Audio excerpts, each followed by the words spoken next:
নমস্কার বন্ধুরা, আমি মনি রান্নাবাটিতে আবারও আপনাদের সবাইকে স্বাগত জানাই। আজ নিয়ে চলে এসেছি আমাদের সকলের প্রিয় ইলিশ মাছের রেসিপি, সর্ষে ইলিশ।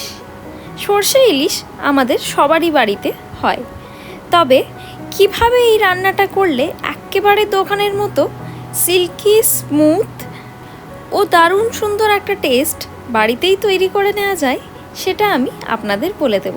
প্রথমেই বলে দিই, রেসিপিটা খুবই সহজ আর একদম ঘরোয়া উপকরণ দিয়ে তৈরি করে নেব। এই রান্নায় সবার প্রথমে আমি 200 গ্রাম পরিমাণে ইলিশ মাছ নিয়ে নিয়েছি। গুনতিতে মোট 3 পিস ইলিশ মাছ আমি এখানে নিয়ে নিয়েছি। মাছগুলোকে প্রথমেই ম্যারিনেট করে নিতে হবে। দিয়ে দিলাম পরিমাণ মতো নুন। সবকটা মাছে আমি ইভেনলি ম্যারিনেশনের মশলাটা মাখিয়ে নেওয়ার চেষ্টা করব। তার সাথে দিয়ে নেব পরিমাণ মতো হলুদ। আর যাতে করে এই নুন আর হলুদটা মাছের গায়ে বেশ ভালো মতো কোট হয়ে থাকে, তাই জন্য দিয়ে দেব এই প্রায় 1 টেবিল স্পুন পরিমাণে সর্ষের তেল।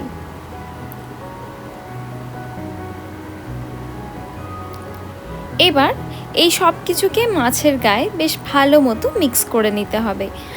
হাত দিয়ে 2 পিঠেই আমি মাছের ম্যারিনেশনটা ভালো করে কোট করে নিচ্ছি।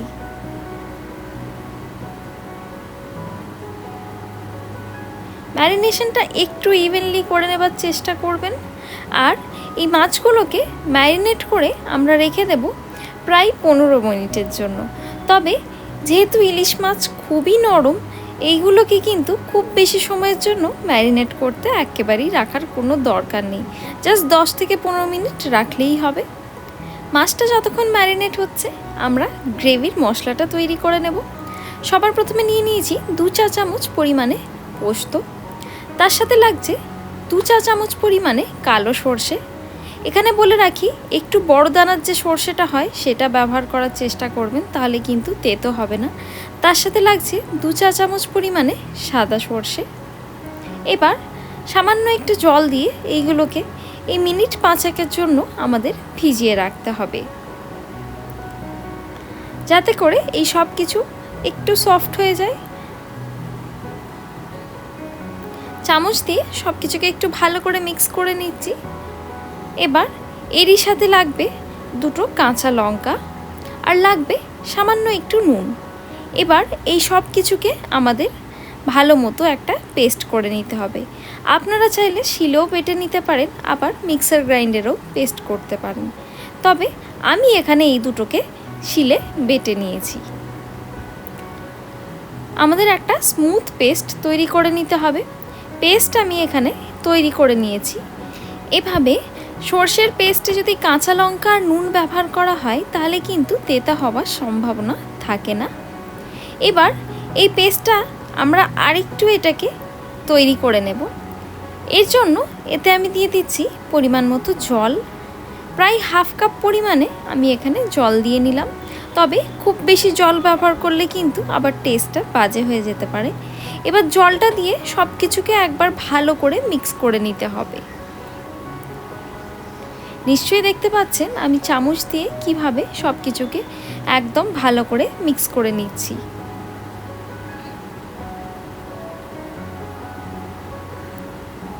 তবে খুব বেশি জল কিন্তু ব্যবহার করবেন না। এবার এভাবে একটা অন্য বাটি নিয়ে একটা ছাঁকনির সাহায্যে আমাদের এই পেস্টটাকে ছেঁকে তুলে নিতে হবে। পুরো পেস্টটাই আমি এর মধ্যে দিয়ে দিলাম। এবার একটা চামচের সাহায্যে ঠিক এভাবে আমাদের এই সর্ষেটা ছেঁকে নিতে হবে। এতে করে কি হবে, সর্ষের যে খোলাটা আছে সেটা কিন্তু বাদ হয়ে যাবে, আর তাতে করে আমাদের গ্রেভিটা খুবই স্মুথ তৈরি হবে। একবার এভাবে তৈরি করে পেস্টটা সর্ষে ইলিশের রেসিপি একবার বাড়িতে ট্রাই করে দেখবেন, খেতে কিন্তু অসাধারণ হয়। এবার ওভেনেতে কড়া বসিয়ে দিয়ে দিলাম 1 টেবিল স্পুন পরিমাণে সর্ষের তেল। এই রান্না কিন্তু সর্ষের তেলেই খেতে বেশি ভালো লাগে। এবার তেল ভালো মতো গরম হবার অপেক্ষা।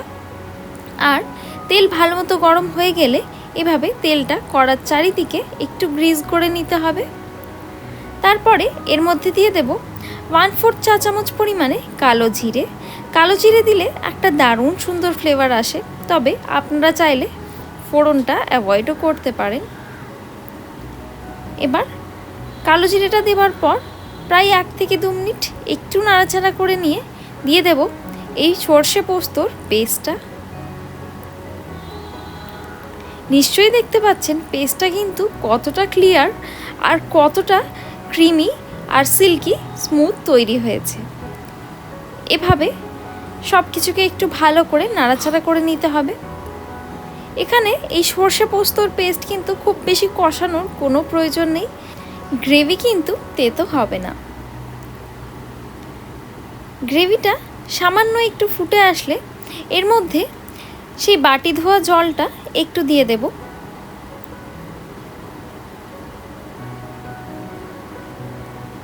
এখানে আমি মোট 1 কাপ পরিমাণে জল ব্যবহার করেছি গ্রেভিটা তৈরি করে নেবার জন্য। এবার এর মধ্যে দিয়ে দিতে হবে পরিমাণ মতো নুন, আর নুনটা দেওয়ার পর আবারও সব কিছুকে একটু ভালো করে মিক্স করে নিতে হবে। তবে নুনটা একটু বুঝে দিতে হবে, কারণ আমরা মাছেও আগে থাকতে নুনের ব্যবহার করেছি ম্যারিনেশনের জন্য। সব কিছুকে ভালো করে একবার মিক্স করে নিয়ে যখন দেখবেন গ্রেভি ভালো মতো ফুটে এসছে, তখন এর মধ্যে দিয়ে দেব আগে থেকে ম্যারিনেট করে রাখা ইলিশ মাছ। যেহেতু ইলিশ মাছ, এটা কিন্তু ভাজার কোনো প্রয়োজন নেই, তবে আপনারা চাইলে হালকা করে একটু ভেজেও এটা ব্যবহার করতে পারেন। তবে আমার মনে হয় ইলিশ মাছ এভাবে রান্না করলে কাঁচা অবস্থায় এটা খেতে বেশি ভালো লাগে। এবার চামচ দিয়ে এভাবে গ্রেভিটা একটুখানি তুলে এইভাবে মাছের গায়ে দিয়ে দিতে হবে, যাতে মাছের দুই দিকেই গ্রেভিটা ভালো মতো কোট হয়ে থাকে আর মাছের একটা সুন্দর টেস্টও চলে আসে। এবার এই পর্যায়ে দিয়ে দেব কয়েকটা চেরা কাঁচা লঙ্কা। তবে এখানে কাঁচা লঙ্কাটা আমি দিলাম সুন্দর একটা ফ্লেভার ও সামান্য একটু ঝালের জন্য। তবে আগেই আমি কিন্তু সর্ষে পোস্ত পেস্টটা করবার সময় কাঁচা লঙ্কা বেটে দিয়েছি ঝালের জন্য। আর এই রেসিপিতে কিন্তু কোনোভাবেই গুঁড়ো লঙ্কা ব্যবহার করা যাবে না। চাপা দিয়ে প্রায় 5 মিনিটের জন্য এটাকে রান্না করব এক পিঠে। এবার কিন্তু খুবই হালকা হাতে আমাদের মাছগুলোকে উল্টে নিতে হবে। একটু সাবধানে মাছগুলো আমাদের উল্টে নিতে হবে, কারণ এই স্টেজে কিন্তু মাছ আমাদের ভীষণই বেশি সফট হয়ে যায়। ইলিশ মাছ কিন্তু খুবই নরম থাকে, তাই একটু কেয়ারফুলি আমাদের রান্নাটা হ্যান্ডেল করে নিতে হবে। এবার মাছগুলো আমি উল্টে দিয়ে এই পর্যায়ে আমি এর মধ্যে দিয়ে দেব সামান্য একটু পরিমাণে চিনি, টেস্টটাকে ব্যালেন্স করবার জন্য।